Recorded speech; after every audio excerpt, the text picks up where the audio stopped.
야곱이 가나안 땅 곧 그 아비의 우거하던 땅에 거하였더니 야곱의 약전이 이러하니라. 요셉이 17세의 소년으로서 그 형제와 함께 양을 칠 때에 그 아비의 첩 비라와 실바의 아들들로 더불어 함께 하였더니 그가 그들의 과실을 아비에게 구하였더라. 요셉은 노년에 얻은 아들이므로 이스라엘이 여러 아들보다 그를 깊이 사랑하여 위하여 채색옷을 지었더니 그 형들이 아비가 형제들보다 그를 사랑함을 보고 그를 미워하여 그에게 언사가 불평하였더라.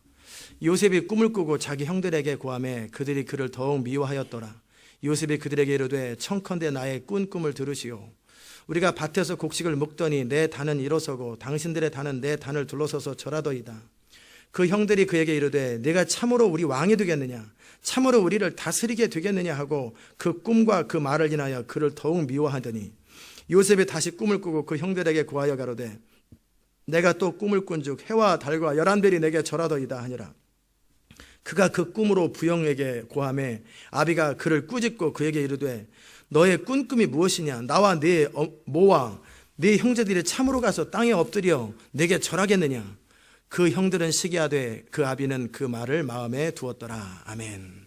자리 앉겠습니다. 은혜로우신 하나님, 이 아침에도 우리가 주님의 음성을 듣기 원합니다. 성령의 기름 부으심의 말씀으로 우리의 영과 혼을 새롭게 하는 귀한 은혜가 있게 하시고 인생이 새로워지게 하여 주옵소서. 예수님의 귀하신 이름으로 기도드리옵나이다. 아멘. 오늘 여러분과 함께 인간의 불완전함에도 제한받지 아니하시는 하나님의 비전이라는 제목으로 함께 말씀을 나누겠습니다. 창세기 37장부터 50장까지는 요셉 얘기가 아니고요, 요셉이 주로 이름이 많이 나오지만 야곱의 가문의 이야기입니다. 그래서 그래서 37장에 야곱의 약전이라고 되어 있어요. 야곱의 간략한 이야기들, 야곱의 자손들의 살아가는 이야기들, 무슨 일이 있었나에 대한 이야기죠. 그래서 37장부터 50장까지 실제적인 주인공은 야곱과 그의 자손들이에요. 그래서 49장에 야곱이 또다시 등장하잖아요.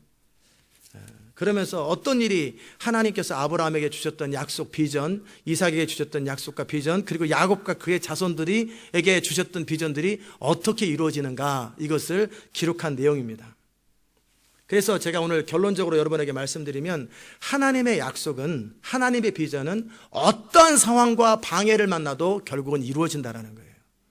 하나님께서 아브라함에게 주셨던 그 약속, 또 창세기 때, 창세기 3장에서 아담과 그 다음에 마귀에게, 뱀에게 주었던 그 저주나 약속들은 그대로 이루어집니다.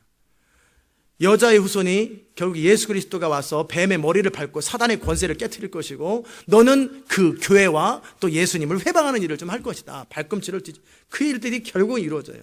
그러니까 인류의 역사는 결국 뭐냐면, 하나님은 아담의 타락 이후로 메시아이신 예수 그리스도가 이 땅에 오셔서 인류를 회복하고 하나님 나라 완성하는 그 이야기예요. 아멘. 사단은 그럼 뭐 하겠어요? 어떻게 하든지 하나님이 오시는 길들을 회방하고, 왜? 작전을 말씀해 주셨기 때문에. 하나님은 참 희한해요. 비밀로 하지 아니고 작전을 다 노출시키십니다. 내가 이렇게 할 거다, 이렇게 할 거다, 이렇게 할 거다. 그러면 사단은 어떻게 하든지 그거 회방하려고 노력하지만 결국은 사단이 회방하고 마귀가 회방하는데 그 회방 때문에 배가 더 빨리 가더라는 거예요. 참 희한해요.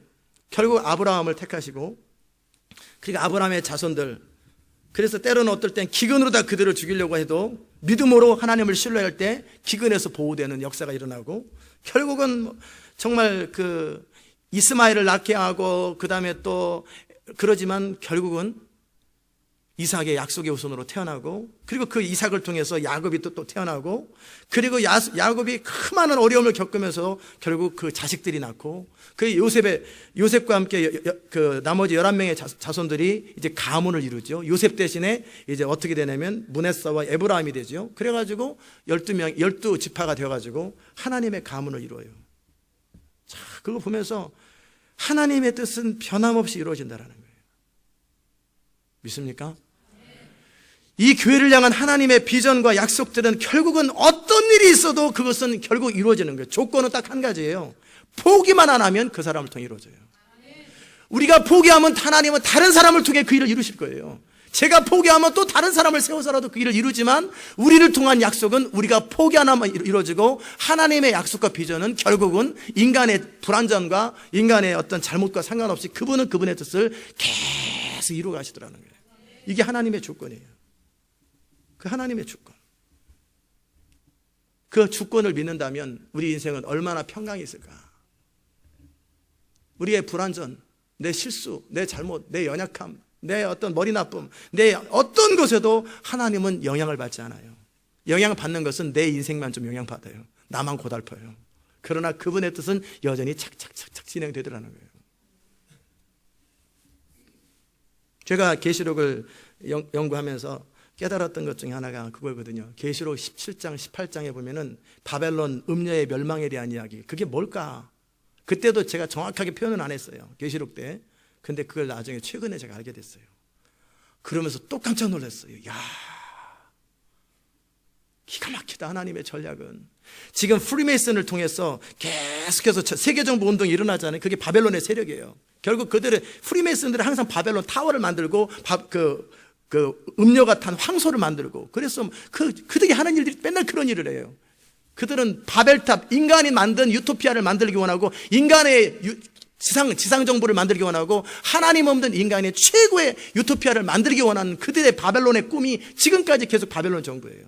그래서 그 일을 이루기 원해요.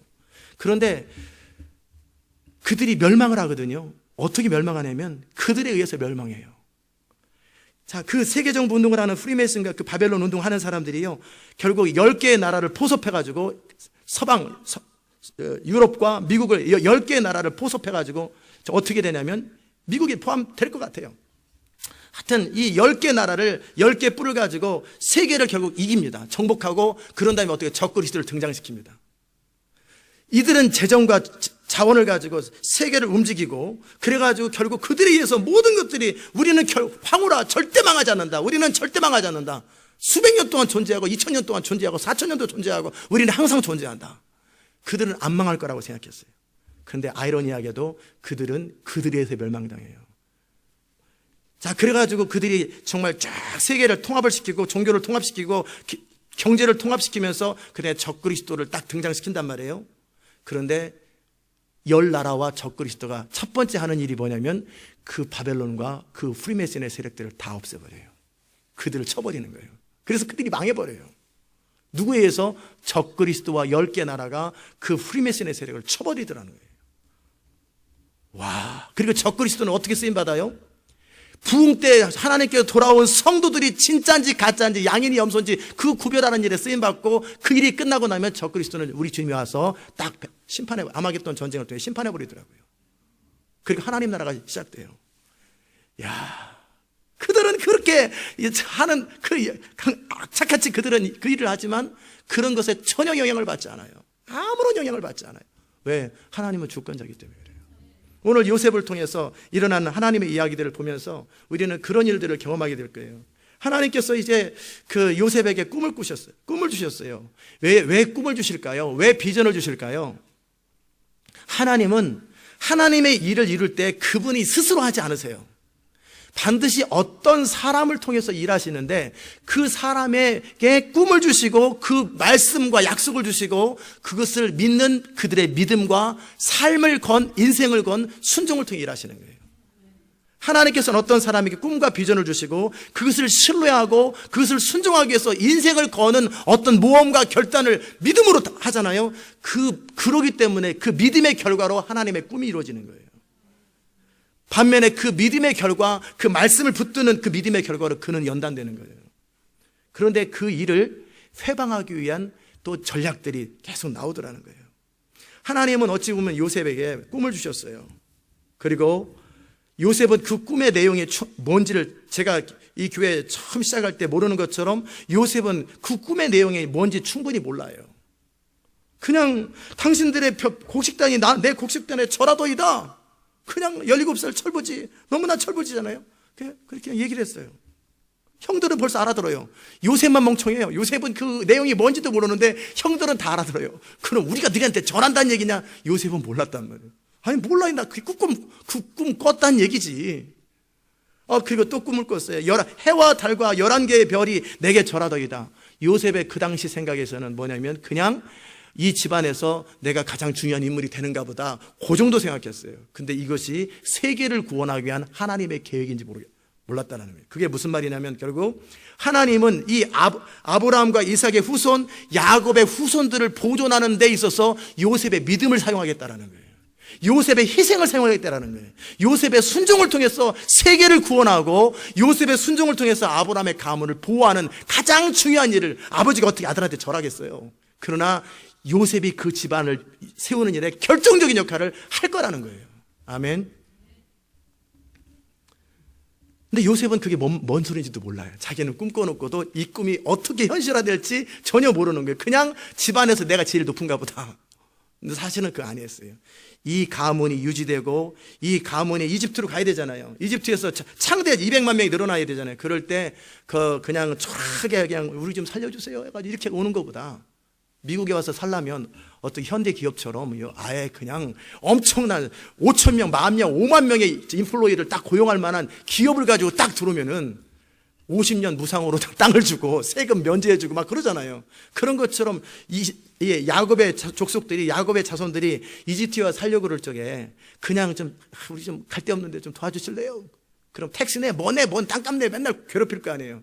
그런데 그 아들 요셉을 통해서 어떻게 해요? 이집트를 구해주고 세계 기근에서 세계 사람들을 보호해주고 그 다음에 모든 이집트의 어떤 시스템을 다 바꿔주는 거예요. 그래서 왕 중심의 시스템을 만들어주니까 왕의 입장에 보면은요, 요셉은 영웅이에요, 영웅. 요셉은요, 나라 반을 줘도 안 아까운 사람이에요. 그럴 때 우리 가족들이 좀 있는데요. 그럼 이집트에 제일 좋은 게 다 니네 거다. 니네 제일 좋은 땅 가져라. 막 그냥 쌍수로 환영하는 거예요. 하나님의 백성들이 믿음으로 살고 순종으로 살면 그렇게 인정받고 대우받고 살아갑니다. 아멘. 그러니까 믿음으로 살지 않고 순종으로 살지 않으니까 이리 치이고 저리 치이고 맨날 이리 당하고 저리 당하고 그러는 거예요. 믿음으로 순종하고 살아가면요, 그렇게 정말 쌍수로 환영하면서 정말 바로 왕이 무슨 세상에, 여러분 혹시 이민 올 때 시카고나 뭐 애틀란타로 이민 올 적에 오바마 대통령이 나와가지고 환영하고 깃발 들고 여러분 환영한다고 혹시 그런 분 계세요? 왜 왔어요? 경찰이 가지고 검사원이 왜 왔어요? 이유가 뭐예요? 목적이 뭐예요?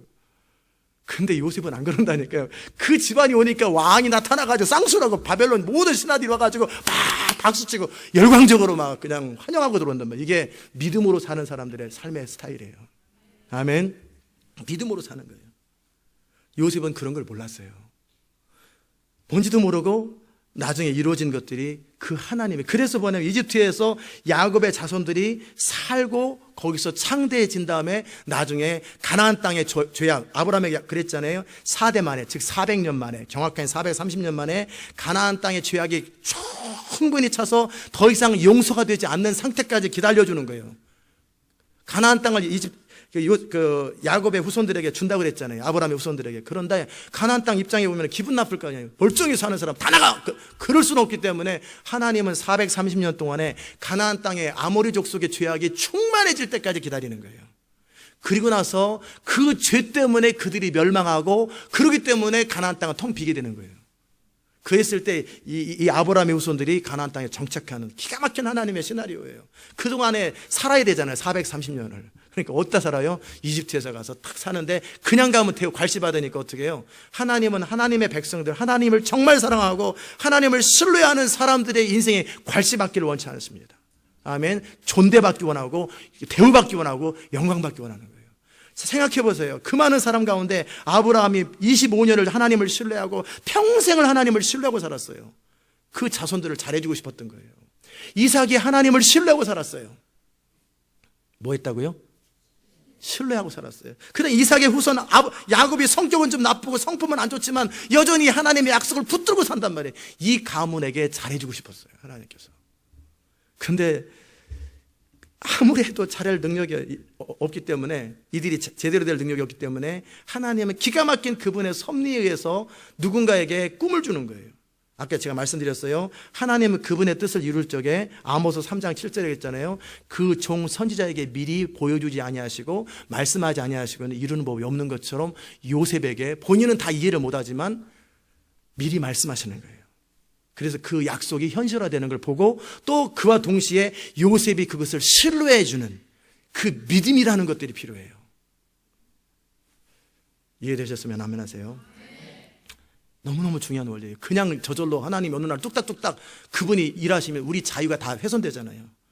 하나님은 인간의 자유를 어떤 인간의 자유도 해하지 아니하고 인간의 의지를 절대 꺾지 아니하시고 자유롭게 만들면서도 하나님의 일을 이루시되 좋은 방법으로는 어떻게 해요? 어떤 사람의 믿음과 순종과 희생과 헌신을 통해서 하나님의 강력한 그분의 긍정적인 역사가 일어나고 또 어떤 사람의 악과 죄악들을 사용해서 어떤 사람들의 이기심을 사용해서 하나님은 심판과 하나님의 부정적인 측면의 역사를 또한 이루시더라는 거예요. 히틀러가 그리고 보면 어떤 일을 했는지 아세요? 영적 세계 속에서 히틀러는 아주 나쁜 일을 했는데 또 다른 측면에서 굉장히 중요한 일을 했어요. 그때 이 프리메이슨의 세력들이 계속해서 성장하려고 하고 막 세력을 얻으려고 그럴 때 히틀러가 어떻게 그들을 꺾어줘 버린 거예요. 데살로니가 후서 2장에 보면은 제가 너무 많은 일을 해서 얘기를 해서 여러분 헷갈릴지 모르겠어요. 너무 많은 성경 얘기를 해서 데살로니가 2장에 보면은 예수님 당시에도 그 이후에도 적그리스도의 세력이 불법의 아들들이 등장하려고 했는데 막는 자들이 있었다고 그랬을 때 그 막는 자들은 뭐겠어요? 막는 자가 하나님이 막겠어요? 하나님이 막지 않습니다. 하나님의 주권을 가지고 통치해버리면 안 되죠. 사람들의 이기심과 어떤 제국들이 그 일을 막고 가령 이번에도 아랍 지역에 작년에 아랍의 봄이라고 해가지고 이집트부터 시작해서 많은 독재자들이 다 제거됐단 말이에요. 그게 뭔지 아세요? 이슬람 세력들 가운데 유럽이나 이런 사람들이 통치할 때 독재자들은 절대 남의 말 안 들어요. 지금 북한 독재자 지금 처리하려고 지금 여러 가지 수작을 지금 하는 거예요. 그래서 조만간 2, 3년 길면 4, 5년 내에 북한 체제 무너집니다. 그럼 통일될 거예요. 지금 그들이 원하는 거예요. 독재자는 절대 남의 말 안 들어요. 그리고 거꾸로 미국에다 미사일 쏘겠다 막 대든단 말이에요. 이 중동 땅의 독재자들은 절대 이 세력의 말을 안 들어요. 그러면 거꾸로 보면 뭐냐면 그들의 세력을, 그들의 권력을 유지하기 위해서 하나님께 쓰임받고 있다는 거예요. 적그리스도 세력이 등장하는 걸 그들이 막아준 거예요. 그렇게 자기 욕심 때문에. 그러니까 어떻게 해요? 이들이 다시 또 독재자들을, 이슬람 지도자들을 세운다라는 그것을 군중운동 해가지고 딱 세웠어요. 그래가지고 다 독재자들을 처단했어요. 남은 게 이제 이란 하나 남았고, 그 다음에 북한에 좀 남았고, 그런 다음 남았단 말이에요. 그리고 나서 등장시킨 게 이슬람 원리주자들 등장시켰는데, 이들은 시스템도 없고, 권력도 없고, 파워도 없어요. 그러니까, 매니플레이트 하기, 조작하기 너무나 쉬운 사람들. 그러니까 이슬람 세력, 중동은 이미 평정된 거예요. 이란 하나 딱 남은 거예요. 이란도 독재자 딱 쳐버리면요, 이제 중동은 유럽 뜻대로 해요. 그들 세력 뜻대로. 이게 지금, 그러나 그런 일들을 하려고 그랬는데 누가 막았어요? 독재자들이 자기 욕심 때문에 탁탁 막았다라는 거예요. 히틀러도 그 일을 탁탁 막아준 거예요. 자기 세력을 확장하려고. 그게 바로 하나님의 주권적인 섭리예요. 이해되셨습니까? 다시 성경으로 돌아옵니다. 지금 하나님은 누군가의 긍정적인 역사는 누군가의 믿음과 순종과 희생과 헌신을 통해 역사하고 또 부정적인 역사는 바로가 좀 해방을 해주고 강팍 좀 해줘야지 주 영광이 드러나잖아요. 바로는 선한 뜻으로 그런 게 아니에요. 절대 노예를 빼앗기고 싶지 않아서 그런 거죠. 마찬가지로 하나님의 주권이 역사하는 방법 중에 긍정적인 측면에서 누군가의 믿음과 순종이 역사하고 또 부정적인 측면에서 사단의 역사를 따라 누군가의 이기심과 죄악과 고집과 시기와 질투와 이런 것들이 반대작용을 하는 거예요. 그럼에도 불구하고 하나님의 역사는 하나도 영향을 받지 않더라는 거예요. 그래서 성경에서 악한 자는 악한 날에 쓰임받고 선한 자는 선한 날에 쓰임받고 다 쓰임받는 거예요. 그런 악한 자는 그들의 악 때문에 멸망하고 선한 자는 그들의 선 때문에 구원을 받고 그러나 하나님의 뜻은 여전히 이루어지고 그게 하나님의 조건이에요. 그거를 본다면, 그걸 믿는다면 얼마나 안심이 되는지 몰라요. 그러면 이제 두 번째는 뭐냐면 우리는 어떤 편에 속할까? 악한 자 편에 서가지고 쓰임은 받았는데 가보니까 지옥. 이거는 히틀러 역할은 하면 안 되고, 그죠? 이런 역할은 하면 안 되고, 바로 역할은 하면 안 돼요. 가론 유다 역할은 해주면 안 돼요. 자, 긍정적인 측면에서 요셉에게 하나님이 꿈을 주셨습니다. 그래서 요셉의 그 하나님의 약속을 붙드는 그 믿음, 가면서 점점 요셉이 지혜로워지고 가면서 그 꿈의 내용들은 나중에 다 알게 돼요. 그러면서 창세기 45장에 보면은 당신들은 나를 해하려고 나를 팔았지만 하나님은 그것을 선으로 바꾸셔서 만민을 구원하셨다라고 얘기한단 말이에요. 당신들은 한탄하지 마소서. 근심하지 마소서. 하나님이 생명을 구원하시려고 나를 당신들 앞서 보내셨을 때 당신들을 그냥 사용하셨을 것 뿐입니다. 요셉도 이거 한참 고민하고 인생 처절하게 하고 나서 요셉도 깨달은 거예요. 어쨌든 요셉에게 하나님이 꿈을 주셨습니다. 그에게 비전을 주셨어요. 그리고 요셉이 끝까지 시편 80편인가 보면은 그 말씀이 그 약속이 그를 연단한 것처럼 요셉은 단 한 번도 그 꿈을 포기한 적이 없어요. 단 한 번도 하나님의 약속을 거절한 적이 없어요. 다윗처럼 절대 포기한 적이 없었는데 그 믿음을 통해서 하나님은 이 땅 가운데 요셉의 헌신과 믿음과 순종을 통해서 하나님 이 땅 가운데 그분의 능력이 개입되는 거예요.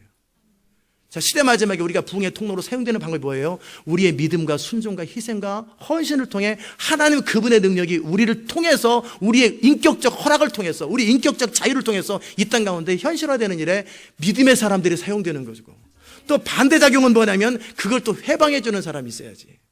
그래야 주님의 영광이 강력하잖아요. 그럴 때 회방할 때 어떤 식으로 회방이 일어나냐면 야곱 집안의 모든 참 한심해요. 제가 이렇게 가만히 보면 진짜 이 나이가 100살이 넘었는데 야곱 왜 이럴까?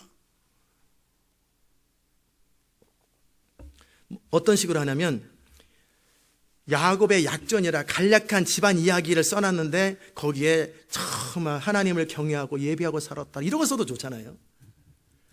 이들은 정말 주의 말씀을 늘 묵상하고 순종하고 살아 이런 거 써놓으면 좋은데 그걸 쓴 게 뭐냐면 야곱의 인간관계 내지는 자식들을 키우는 방법이 딱 나오는 거예요.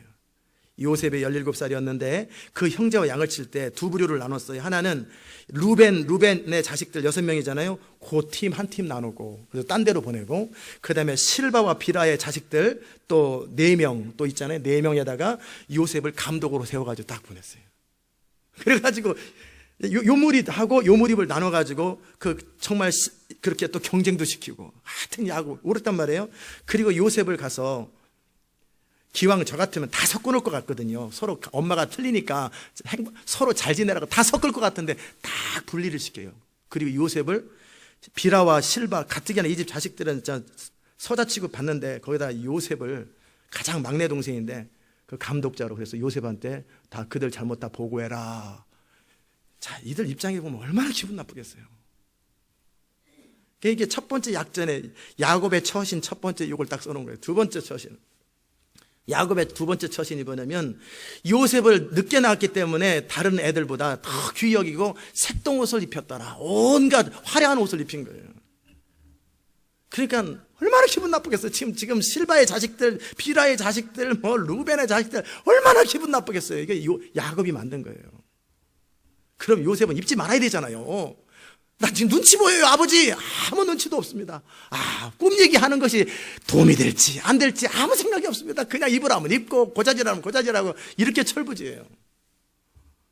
그랬더니 형들이 채색을 입은 걸 보고 더 미워했더라. 정말 아버지 때문에 미워하는데 요셉도 한번 보세요. 그걸 옷을 입고 고자질하죠. 그래 세 번째 요셉의 약전이 뭐냐면 야곱의 약전이 꿈을 꿨어요. 형님들, 내가 꿈을 꿨는데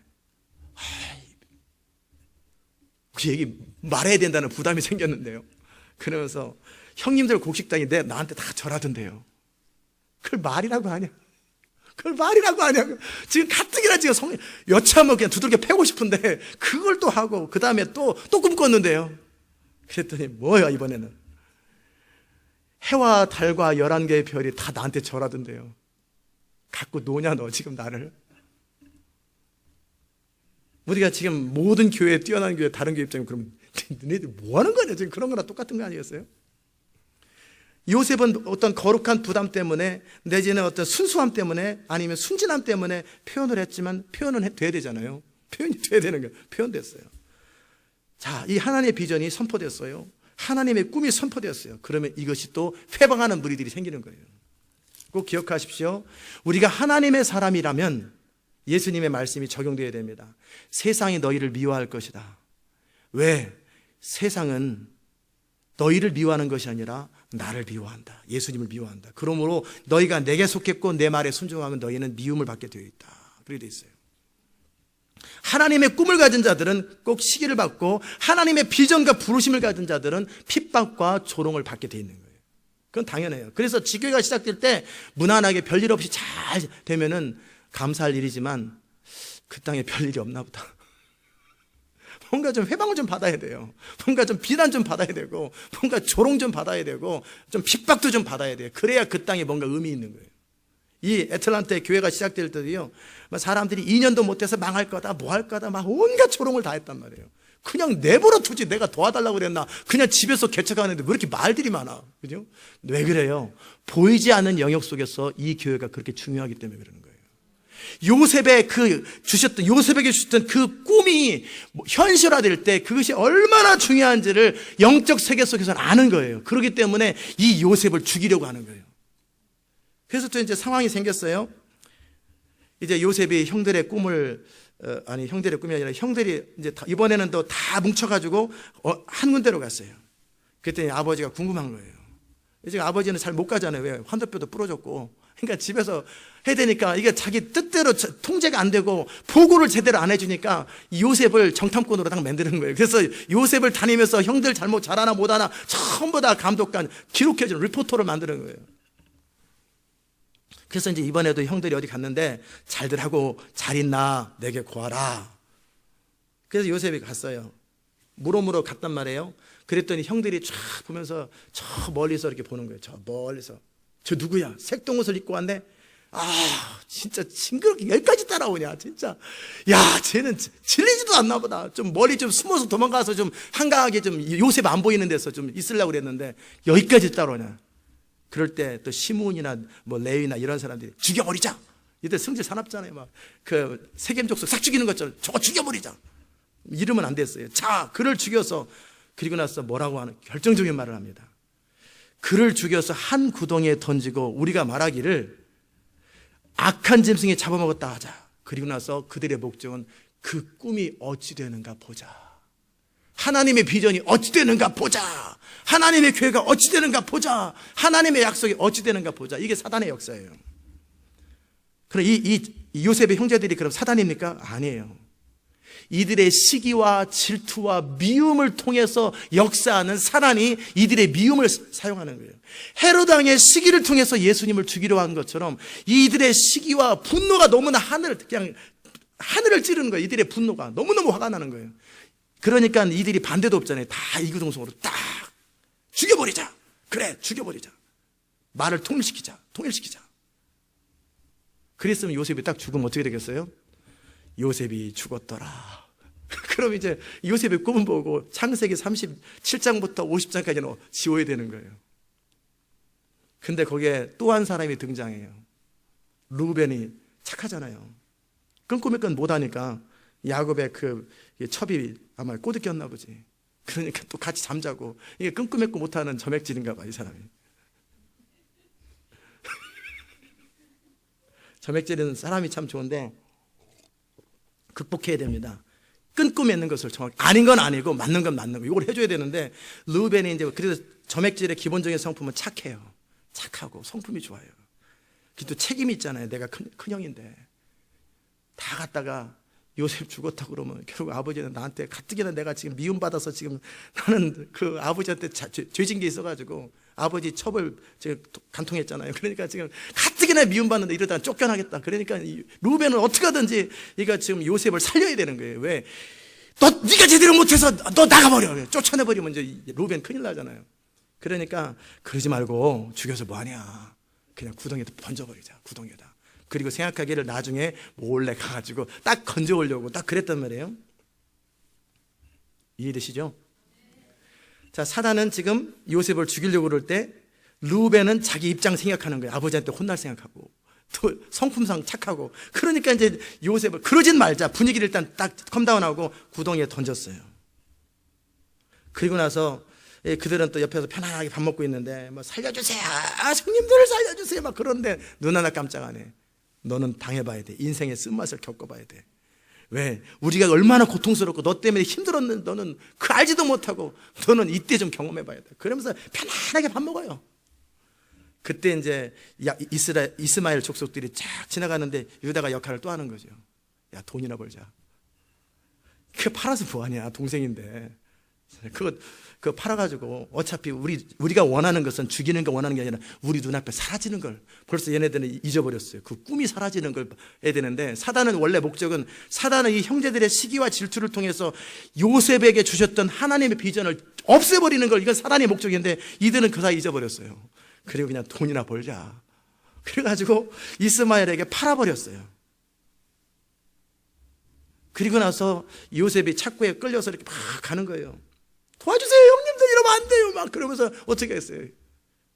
낄낄낄거리면서 이제 갔단 말이에요. 그리고 나서 그 타이밍에 애굽 바로의 신하 시대장 보디발이 사람을 보냈는지 지가 직접 왔는지 모르겠지만 노예 하나를 사러 온 거예요. 딱 각본이 딱딱 맞는 거예요. 각자 역할을 준다니까. 보디발은 자기 목적 때문에, 유다는 돈 벌려고, 또 루벤은 안 혼나려고. 그러다가 결국 요셉은 살아났어요. 그리고 결국은 총리가 되더라는 거예요. 아멘.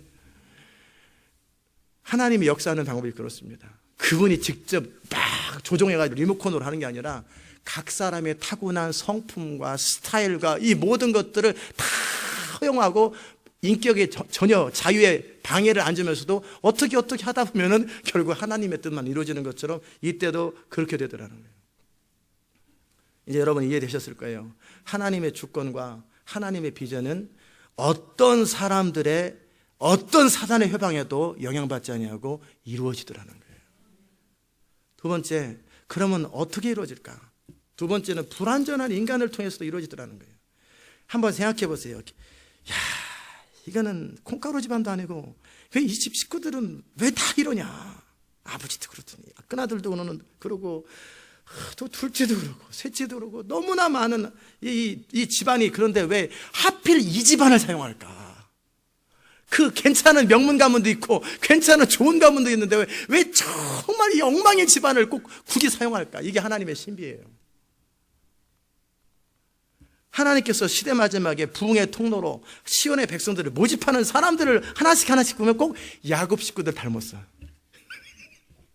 저도 마찬가지고 꼭 야곱 식구들 닮았어요. 야, 이상하게, 아니 좀 케네디 가문이나 좀 명문가의 가문이나 세상에서 지혜롭고 똑똑하고 탁월한 가문을 통해 일하시면 오죽 좋아요. 말도 잘 통하고 그럴 거 아니에요.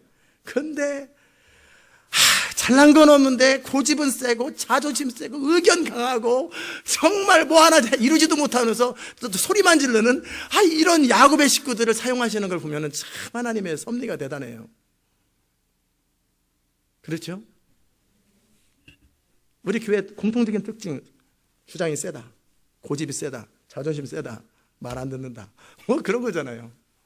그런데 이런 사람들이 어떻게 돼요? 변화되더라는 거예요. 이들이 변화되더라는 거예요. 이 상태로 그냥 쓴 게 아니잖아요. 하나님께서 고린도전서 1장에 보면은, 저도 이렇게 말하는 저도 정말 수준 떨어지는 정말 그런 사람이었는데 20년 동안 바뀐 거예요. 제가 20년 동안 이렇게 이만큼 바뀐 게 20년 걸렸습니다. 여기까지 오는데. 고린도전서 1장에 보면은 하나님께서 시대 마지막이 아니라 습관적으로 나오네. 시대 마지막이 아니라 하나님이 사용하는 사람들의 특징이 나와 있어요. 고린도전서 1장에 보면은 하나님께서 사용하시는 자들은 뭐냐면, 너희를 향한 부르심을 보라. 육체를 따라 지혜 있는 자가 많지 아니하고, 없다라는 게 아니에요. 있긴 있어요. 근데 많지 아니하고, 능한 자가, 능력 있는 자가 많지 아니하고, 문벌 좋은 자가 많지 않아요. 그러나 하나님께서 세상에 미련한 것들을 택하시고, 택하사 지혜 있는 자를 부끄럽게 하시고, 세상에 약한 것들을 택하사 강한 것들을 부끄럽게 하시며, 세상에 천한 것들과 멸시받는 것들과 없는 것들을 택하여서 있는 것들을 폐하려 하시라니. 그 목적이 있어요. 이는 아무 육체라도 하나님 앞에서 자랑하지 못하게 하려 하심이니라. 자, 결국 하나님의 목적은 은혜로 은혜되게 해야 되는데, 아담의 후손으로서, 선악과의 후손으로서 항상 스스로 자기 생각과 지혜와 경험과 자기 것을 가지고 살아가는 이 세상의 사람들을 무력하게 만드는데, 가장 하나님의 지혜는 뭐냐면, 이 세상에서 자랑할 것, 내세울 것 없는 자들을 변화시키셔서 세상에서 잘난 자들을 부끄럽게 만드시는 그것이 하나님의 지혜라는 거예요. 그게 바로 요셉 가문과 야곱의 가문을 택하신 이유예요. 오죽하면 초라한 노인네, 70살이 될 때까지 자식 하나도 없는 그 노인네를 택해가지고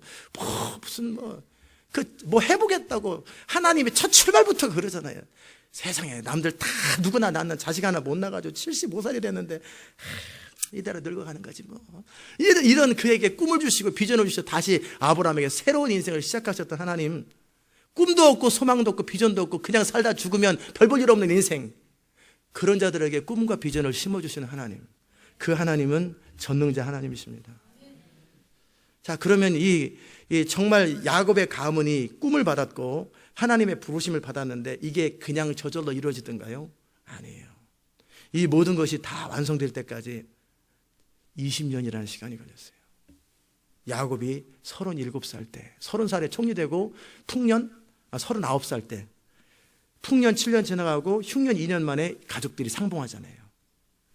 요셉 39살, 지금 17살, 39 빼기 17이 몇이죠?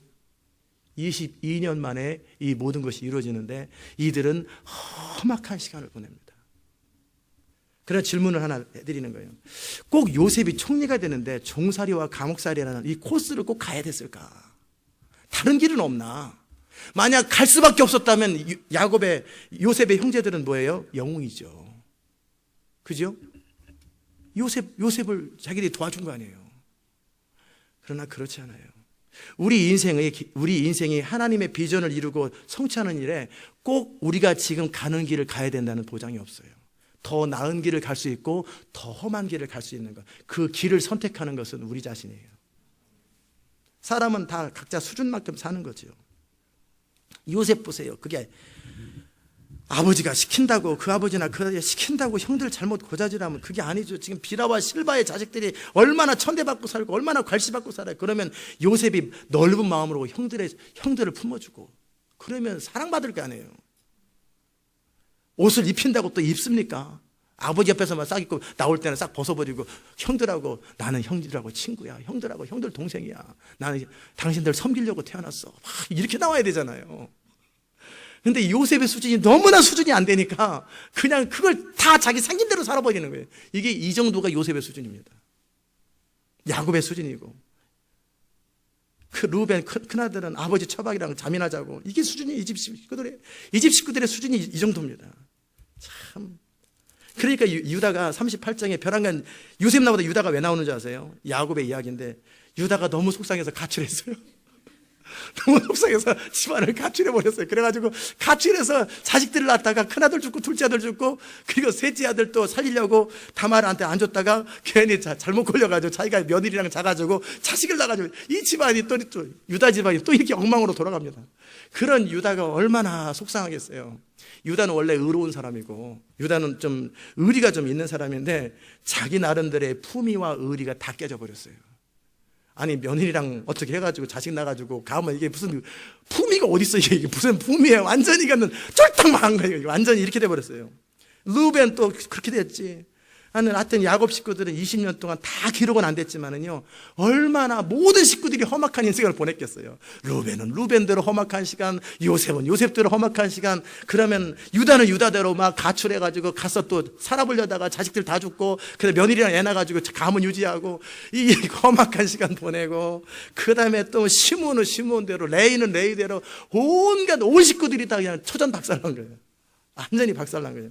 그리고 나서 이들이 22년이 딱 지나고 나니까 바뀌었어요. 우리의 소망은 이겁니다.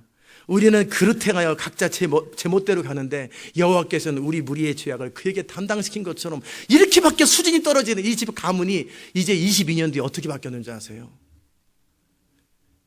유다는요, 내가 베냐민을 대신해서 내 목숨을 걸리이다, 뭐 이런 소리 했었고, 형제들끼리 우애가 너무나 넘쳐나고요, 그 다음에 서로 사랑하고 아버지를 공경하고 이제 완전히 너무나 기가 막힌 가문이 되더라는 거예요. 요셉은 그 사이에 모든 사람에게 인정받고 사랑받는 진짜 총리가 되고, 그래서 이집트에 갔을 때 생각해보세요. 하나님 입장에서도 이 정말 콩가루 같은 가문이 와가지고 20년 전에 왔다고 생각해보세요. 쟤들 뭐냐 도대체. 쫓아버려. 이집트 베린다, 물 베린다, 쫓아버려라. 아마 그런 집안이었는데 22년도에 완전히 품위 있고 젠틀하고 정말 경건하고 아주 근사한 가문이 돼가지고 이집트로 딱 들어오니까 이집트 사람들의 귀감이 되는 거예요. 이게 세상에 빛이 되게 하시는 하나님의 역사예요. 아멘. 자, 그러면 이 일들을 꼭 겪어야 될까? 그렇지 않습니다. 이렇게 험악한 인생을 보내지 않아도 살 수 있었는데 이들의 부족함과 이들의 수준 떨어지는 것 때문에 이렇게 험한 인생을 보내는 거예요. 그럼에도 불구하고 하나님은 선으로 바꾸시더라는 거예요. 이 모든 것을 선으로 바꾸시더라는 거예요. 아마 여러분의 인생이 어떻게 지금 살고 있는지는 모르겠어요. 제 인생을 어떻게 살고 있는지는 저는 알아도 여러분의 인생들 지금 진행되어 가는 거 보면은 우리 지금 삶은요, 우리 수준만큼 살아갑니다. 결국 하나님은 우리 수준을 높이시기 원하시는 거예요. 하나님의 목적은 천한 자를 불러서 계속 천한 상태로 가는 게 아니라 이들을 젠틀한 사람으로, 품 있는 사람으로 우리를 바꾸는 거예요. 다 바꾸고 변화시켜서 존귀한 자의 가문처럼 만들어줘서 그런 다음에 세상을 다스리고 정복하도록 만드는 거예요. 그런 일에 우리의 모든 것들이 사용되더라는 거예요.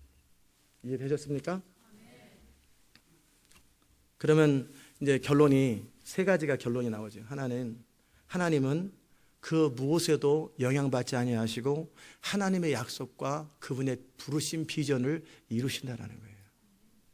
이 교회가 유지되는 걸 봐도 그래요. 10년 동안 보면서 끝까지 10년 동안 남은 사람도 있고요.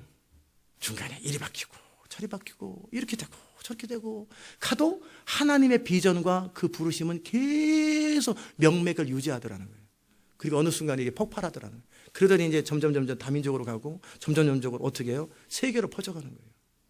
꼭 죽을 것 같고 망할 것 같고 없어질 것 같은데 점점 퍼져가는 거예요. 이게 하나님의 역사들이에요.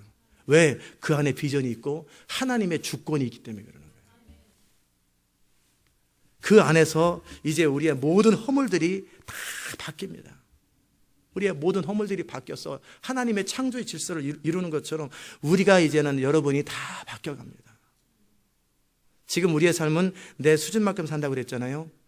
내 수준만큼 지금 사라지는 거예요. 근데 제가 볼 때는요, 우리 수준만큼 사는 게 아닌 것 같고요. 우리 수준보다 좀 잘해주는 것 같아요. 아멘. 지금 여러분의 삶은 실제 내가 겪어야 될 것보다 조금 나은 거예요. 그럼 어떻게 돼요? 원망해야 될 게 아니라 내가 빨리 내 수준을 높이셔야 돼요. 내 수준을 품위 있는 사람으로, 믿음의 사람으로, 순종의 사람으로, 헌신의 사람으로, 영광의 사람으로 바뀌면 세상이 여러분을 어떻게 해요? 함부로 못합니다. 이게 두 번째 교훈은 우리 인생길은 우리 수준만큼 살되 우리 수준이 높아지면 우리는 수준만큼 높은 인생을 살게 됩니다. 하나님은 요셉을 한 번에 이 37장의 요셉을 집에 계속 있다가 어느 날 총리를 스카우트하지 않습니다.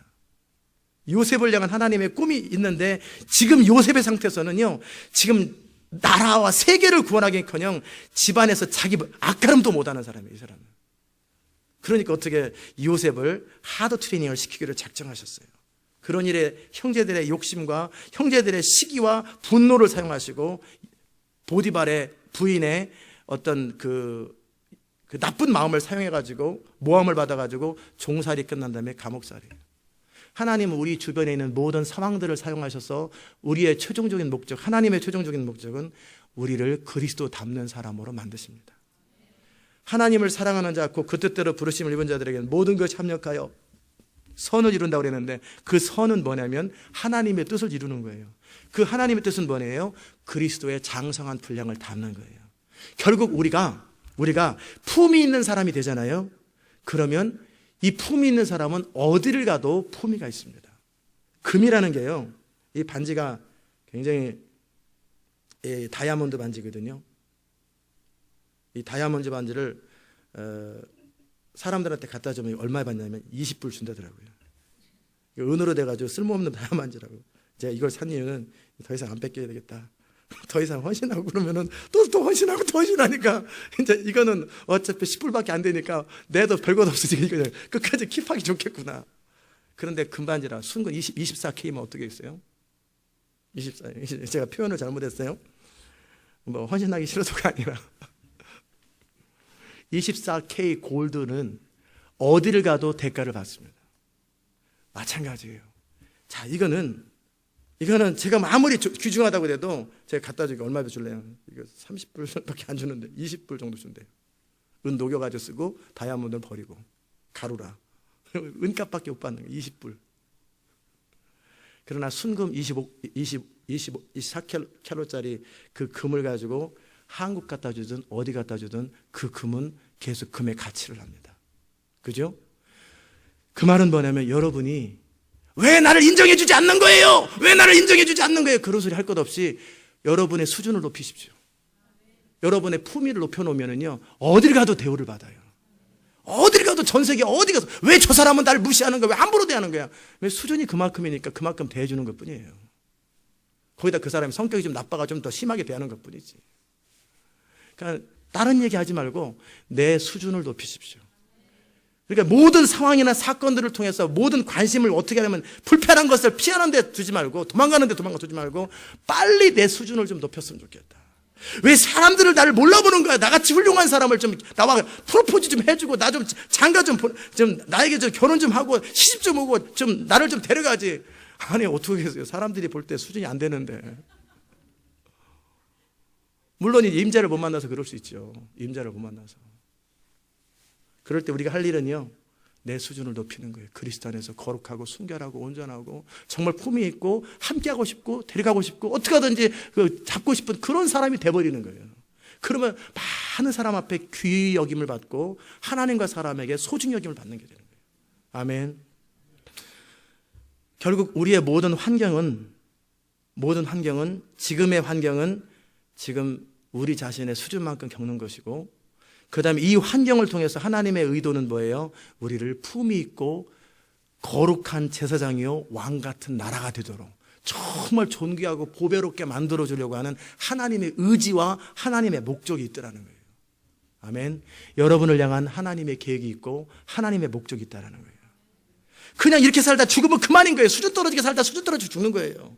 아무도 알아주지도 않는데 아무도 인정해주지도 않고 그렇게 살다 죽어볼 수밖에 없는 여러분과 저를 하나님께서 천한 나를 살리신 것처럼 그 자를 불러가지고 택하셔서 다듬고 씻기고 보배롭게 옷 입히고 훈련시켜서 이제는 이집트의 모든 사람들이 요셉을 존중하고 합당히 여기니까 총리가 되는 게 합당하고 요셉 때문에 그와 함께 야곱의 자손들이 다 바뀌었어요. 전부 다 바뀌었어요.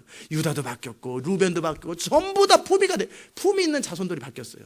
그러니까 그들이 뭐냐면 야곱이 죽을 때 어떤 일이 발생하냐 이집트의 모든 대신들이 70일 동안 곡을 해줘요. 와, 왜요? 그 정도 정말 37장의 야곱의 가문들은요 아무한테도 인정받지 못하는 가문이에요. 그러나 50장의 야곱의 가문은요 완전히 모든 이집트와 세계한테 주목되는 가문이 됐어요. 여러분도 그런 인생 되시기를 주의 이름으로 축복합니다. 하나님의 목적은 우리를 택하여 그분의 뜻을 이루게 하시는 거예요. 우리의 길은 우리가 결정하는 거예요. 어떻게 해요? 하나님의 부르심과 말씀을 순종하고 살든지 내 멋대로 내 생각대로 살아가지고 험악한 인생을 보내든지. 하나님은 뭐라고 말씀하셨어요? 생명과 사망과 복과 저주가 내 앞에 있으니 네가 살기 위해서 생명을 선택하라. 복을 선택하라. 근데 문제는 그 복을 선택할 수준이 못 되니까 우리가 보면 많이 하면 좋을 것 같잖아요. 청군팀이 백군에서 싸우면 안 되는데 청군팀이 백군에서 싸우고 있는 그게 그 사람 수준인 거예요. 아멘.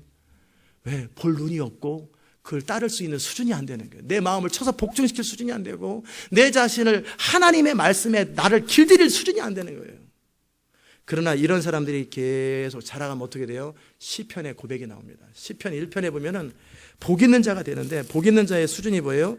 악인의 꾀를 쫓지 아니하고 죄인에게 서지 아니하고 오만한 자리에 앉지 아니하고 자리에 오직 여호와의 율법을 즐거워하여 그 율법을 주야로 묵상하는 자. 혹시 여러분 가운데 이런 분이 계시는지 모르겠어요. 성경 읽으면 잠이 온다. 주야로 묵상을 안 한다. 내 생각대로 산다. 이런 사람은 복이 없는 거죠. 그런데 어떤 분은 여러분 가운데 여호와의 율법을 정말 즐거워하는 사람이 있고 그 율법을 취하로 묵상하는 사람이 있어요.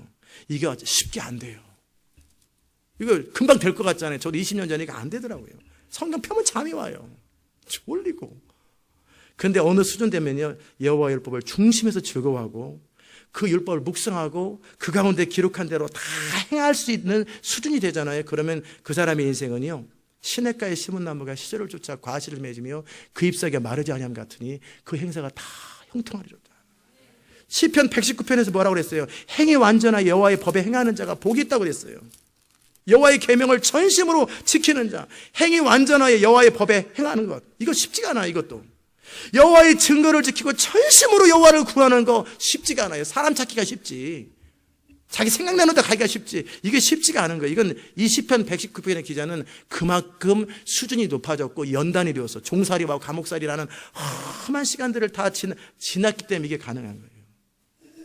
내가 모든 재물을 즐거워함 같이 주의 증거의 도를 즐거워하고, 이거 안 돼요. 이거 되고 싶은데 묵상을 하고 기록을 하는, 이거 되는데 시간이 많이 걸리더라는 거예요. 그러다 보면은요, 우리가 하나님의 계명에 첩경으로 행할 수 있는 수준이 됩니다. 그러면 그게 지혜가 생기는 거예요. 하나님 말씀을 묵상하고 그걸 순종하는 것이 기쁨이고, 하나님을 신뢰하는 것이 나에게 가장 최고의 인생의 목적이 되고, 그분의 뜻대로 사는 것이 나의 최고의 행복이 되고, 그러다 보면 하나님의 지혜가 막 임하지요. 그분의 음성이 들리지요. 그리고 나서 그분의 뜻대로 살다 보면 인생을 돌지 아니하고 가장 첩경으로 갑니다. 가장 직선으로, 가장 빠른 방법으로 가게 되는 거예요. 이게 요셉이 나중에 변화됐을 때 살아가는 라이프 패턴이에요. 37장의 요셉은 진짜 얼마나 우리가 봐도 한심해요. 입을 한다고, 옷을 입고, 고자질을 한다고 고자질하고, 꿈 해석하고, 꿈에 대해서 얘기해주고, 정말 그러니까 죽어 마땅하죠. 죽어 마땅한 거예요. 이 수준의 사람, 이 수준의 요셉이 45장의 요셉, 41장 이후의 요셉은 완전히 달라져 버립니다. 누가 이렇게 변화시키셨어요? 누가 변화시키셨어요? 하나님과 요셉의 합작이에요.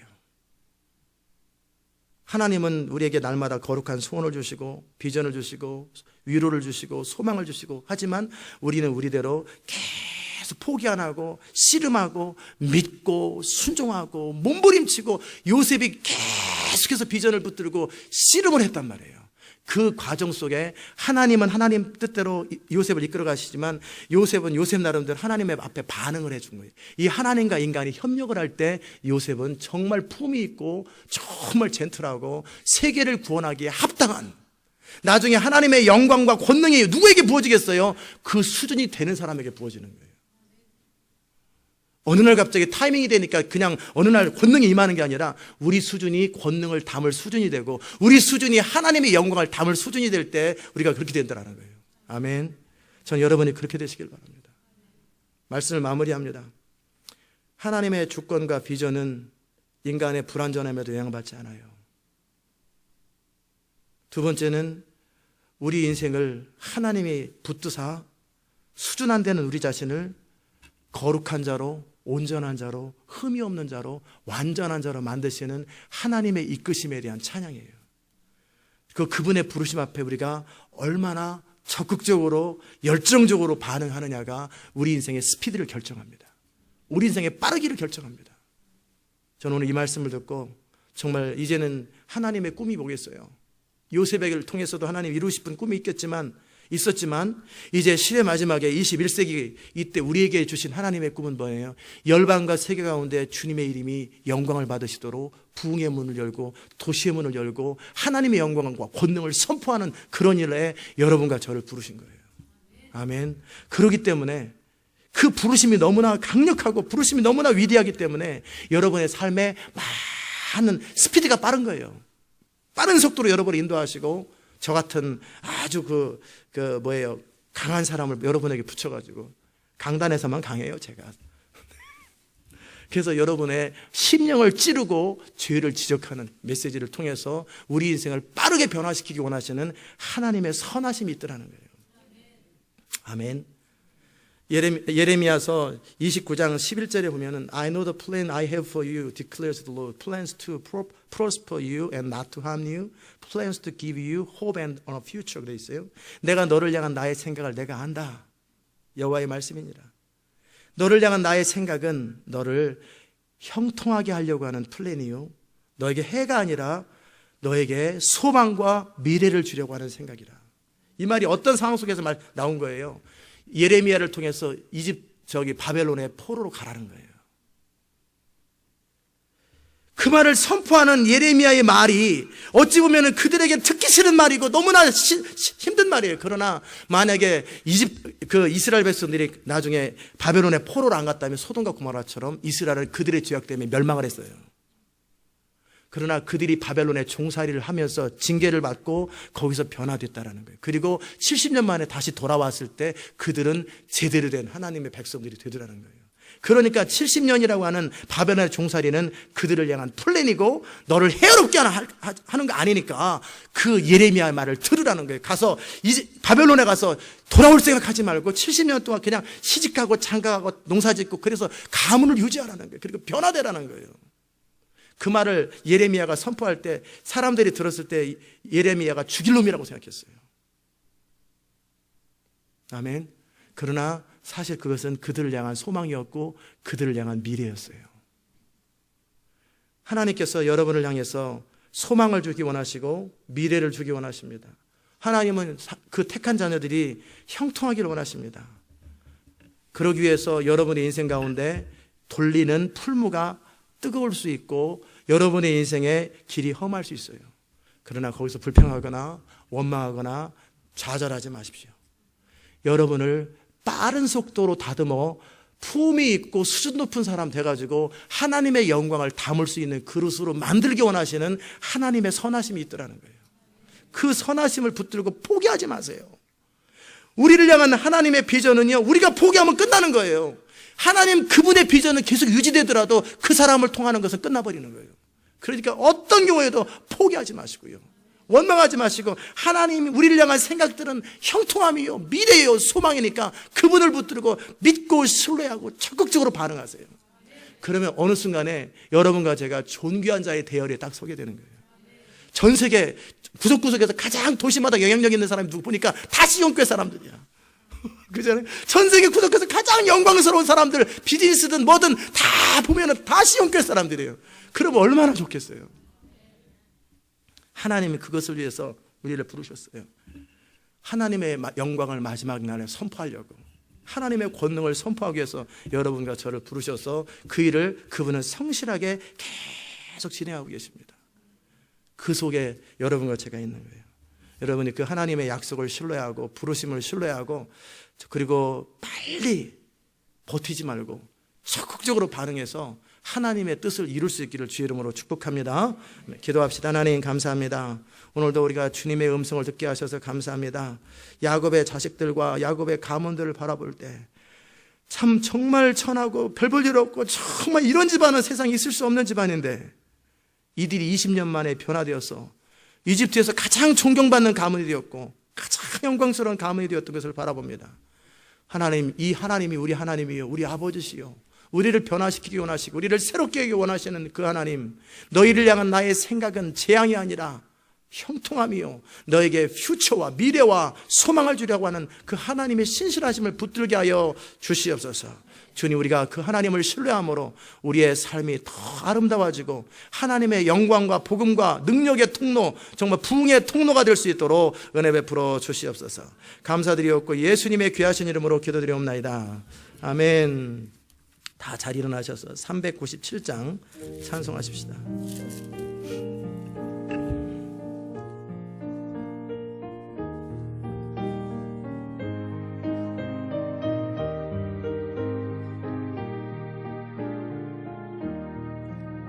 주 믿는 사람 일어나 다 힘을 합하여 이 세상 모든 마귀를 다 쳐서 멸하세. 저 앞에 오는 적군을 다 싸워 이겨라. 주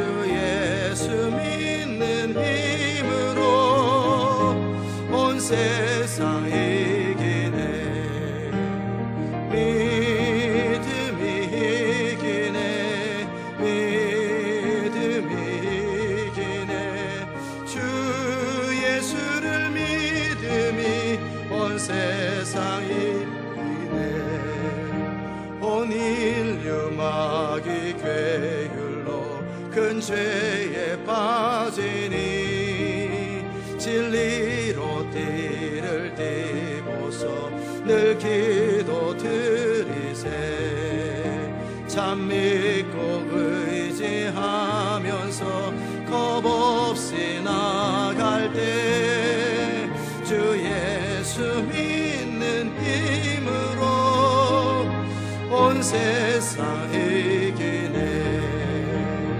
믿음이 이기네 믿음이 이기네 주 예수를 믿음이 온 세상 이기네 끝까지 이긴 사람은 흰 옷을 입히고 또 영생 복을 주시니 참 기쁜 일일세